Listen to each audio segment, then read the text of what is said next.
excellence in adjusting to American life.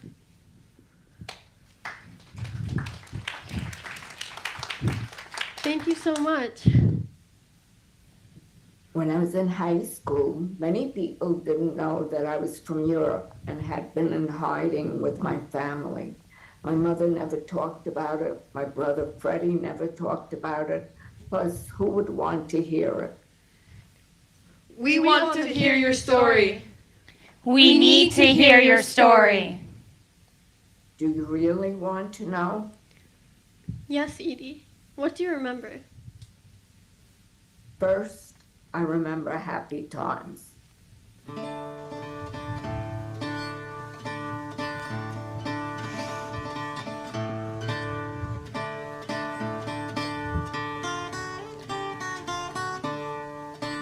Although my parents were Austrian, I was born in Pula, Italy. We moved around a lot when I was young, to Cyprus, to Italy. And to Split, a Yugoslavian city on the Adriatic Sea, because of my husband's work. Rudolf Rosenthal, chemical engineer. And I am C.D. Rosenthal. Hallo, ciao, wie geht's? These are our children. My eldest, Freddie, and our little one, Edie. We eat. So many strawberries. We live. Near turquoise waters. There's sweetness. Adio mamaya, adio papaya. And yes, we are Jewish. So far, at least here in Split, we have been safe. Then one day, my stepbrother came to us after his parents sent him to Yugoslavia, fearing for his safety in Vienna. When his local relatives decided to leave, they appealed to my father. Of course we will take him. The Germans won't make it this far, and I have a contract to finish.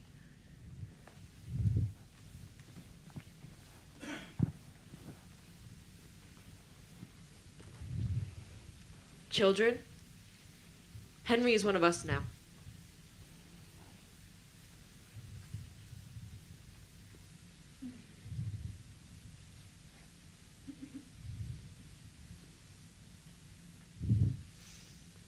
Two brothers.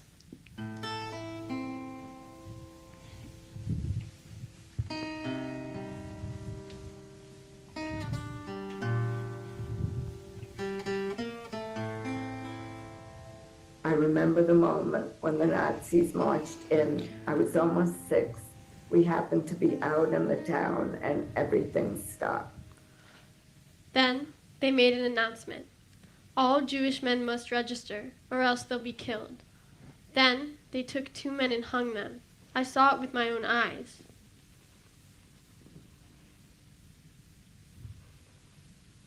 My name is Rudolf Rosenthal, PhD. Then they took him.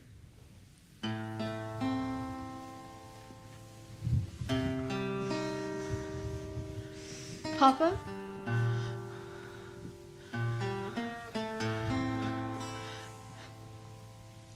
Mr. Horvath, it's C.D. Rosenthal. The Nazis have taken our Rudolf, and I need your help to find him. Here, a gold ring.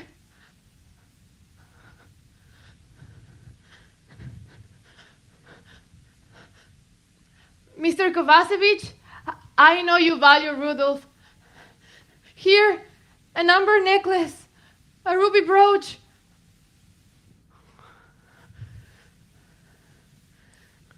Where is he, Mama? I don't know, love, but we will keep waiting. We will always wait.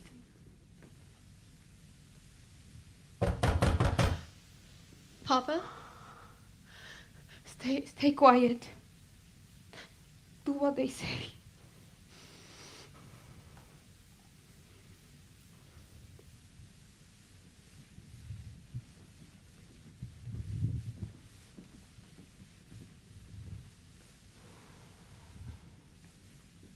That day, they took us to a large warehouse. We never saw our home again. Women and children. packed like fish, locked in tight. No windows, no light. Can I hold your hand, Mom?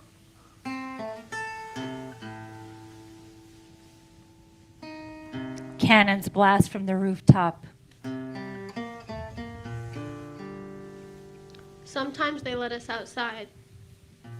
Just for a minute. Who are you? You're not my mama. Come with me. But where are we going? Rocks and trees, gravel and dirt. Be careful. The partisan woman brought me to the mountains where others were hiding. Freddie, Henry, and my mother soon joined. Why are we here?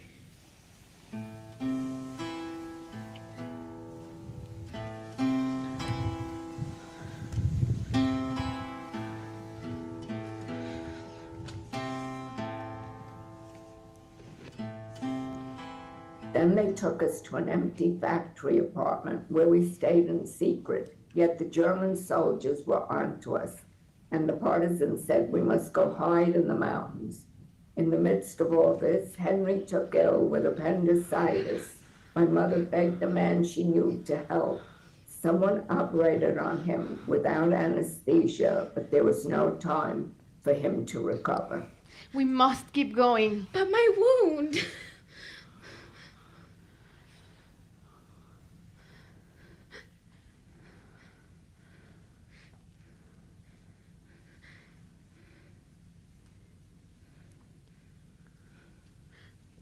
Boy, be brave. My mother tore a piece off of her slip dress and bandaged Henry's side. It never once got infected on our journey.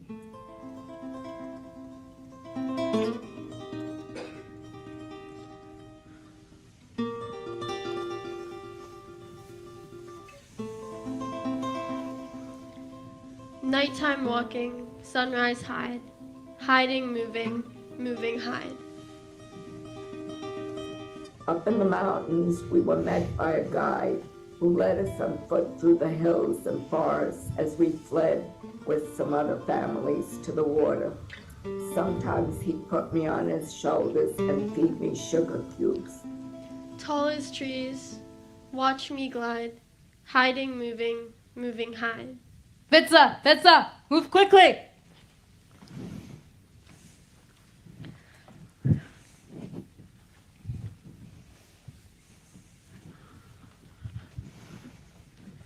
There was very little food, yet my mother never let us think we would go hungry. Bread and jelly. Hungry belly. Soon you'll eat bread and jelly. Bread and jelly, bread and jelly. Cherry sweet, full warm belly. Bread and jelly, bread and jelly. Soon, my sweet, bread and jelly.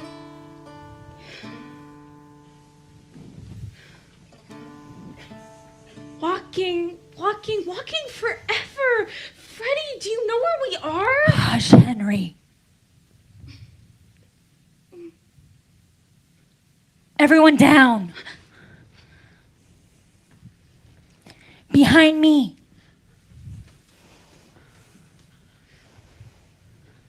Nighttime walking.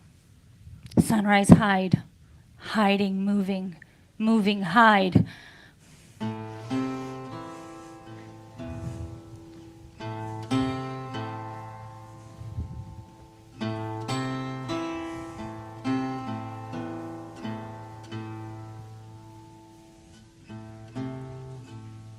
Where are we going?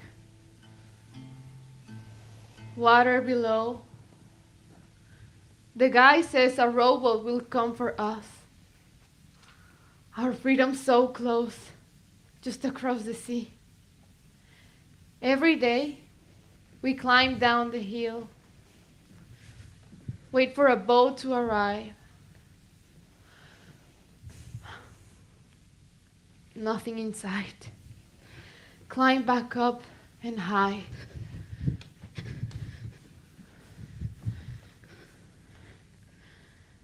Nighttime sleep, sun uprise. Please, row us to the other side.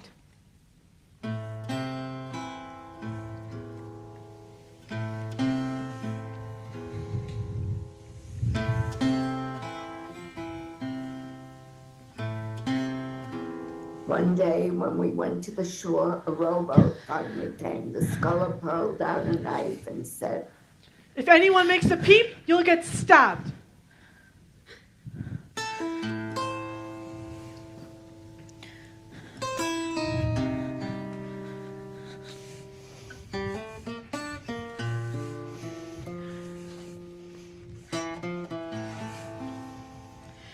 Be quiet.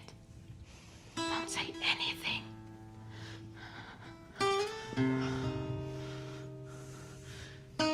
German lights on every side. The loudest silence. This dangerous ride.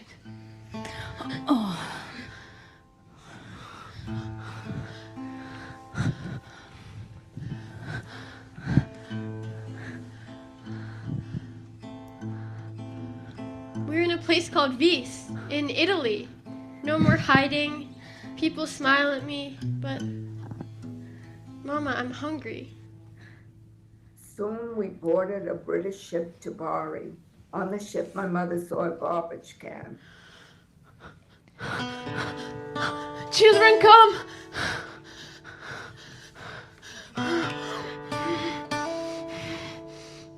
Bread and jelly. Bread and jelly.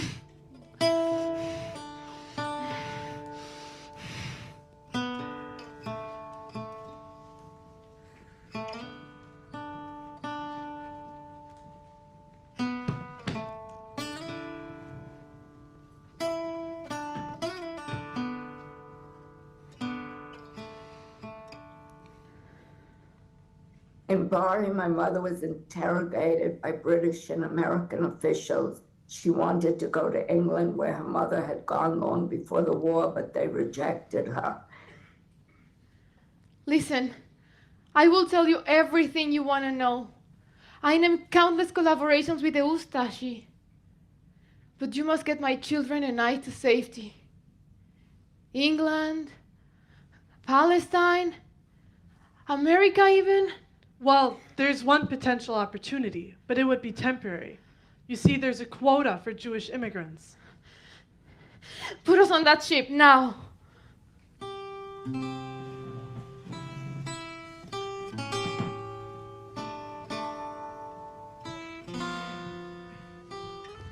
The American President Franklin Delano Roosevelt has granted 1,000 Jewish refugees temporary shelter in the United States. We can stay until the war is over. And so we will go to America. Stay quiet, steady yourselves. Bread and jelly, bread and jelly. And so I, Ruth Gruber, am witness to 982 Jewish refugees aboard the USNS Henry Gibbons. Roosevelt really needs to hear this. Some are seasick, some starving, with stories you would not believe, and who share the ship with hundreds of wounded American soldiers. I would have had more time to document them if it weren't for the U-boats trying to attack us left and right. Still, on August 3rd, 1944, we made it to New York Harbor.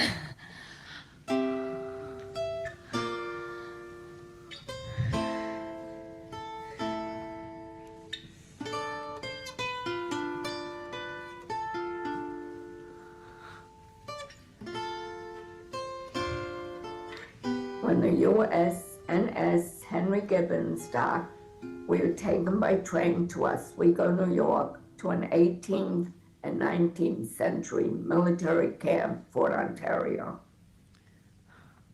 Bread and jelly indeed. Enormous. Surrounded by a barbed wire fence. This is America? This looks like an internment camp. I'm frightened. It's okay, Edie. I will protect you.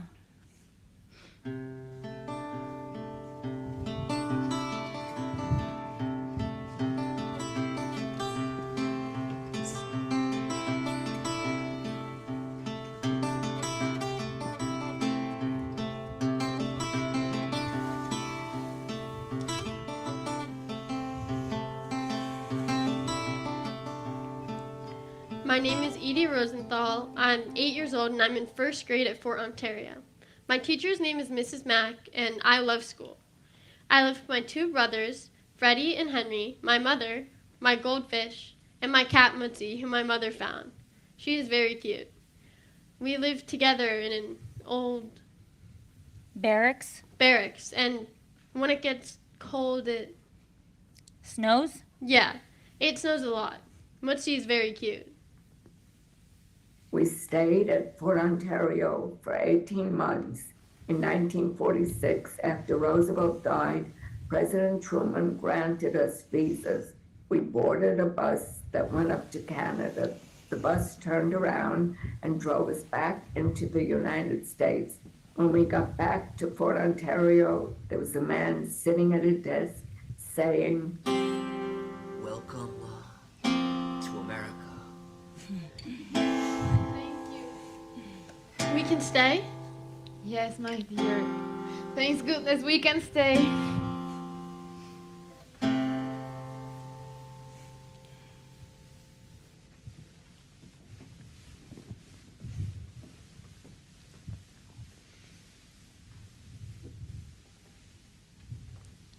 From Fort Ontario, we made our way to Brooklyn, where we stayed with our cousins.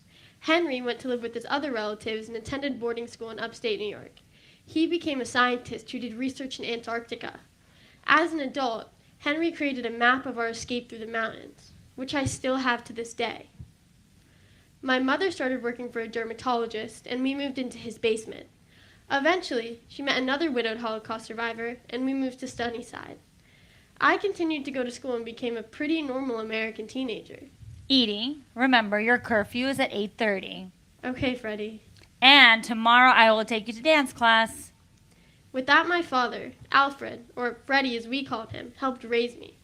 Even when we were hiding in the mountains, he fought with the partisans to make sure we were always protected.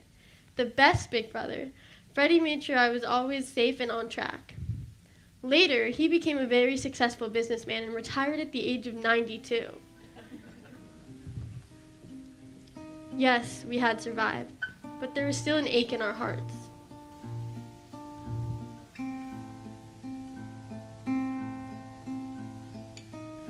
Who are you writing to, my dear? I'm asking the Red Cross if they know about Father. Asking again. We will never stop asking, and he's in our hearts.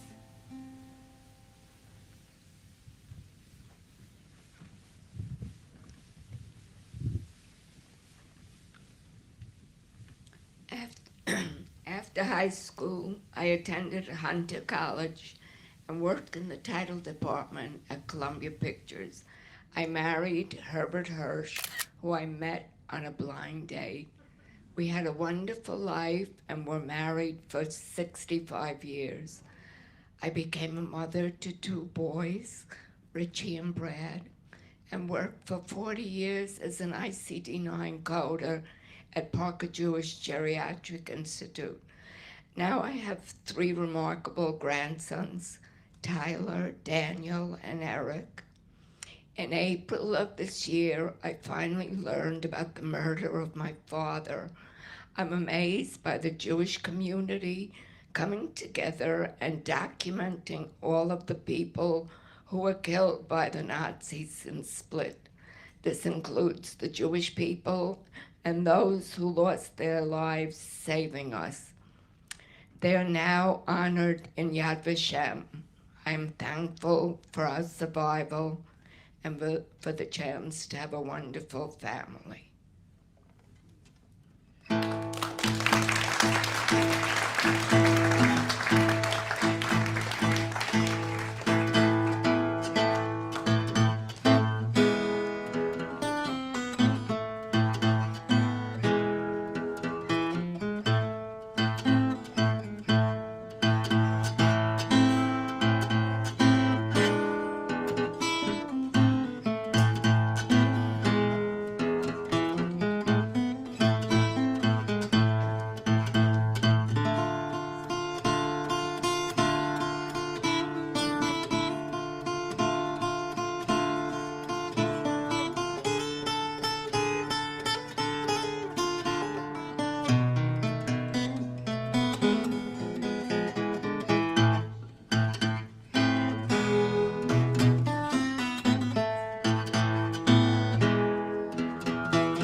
Wait. Most people in this country have only heard one part of the Holocaust story.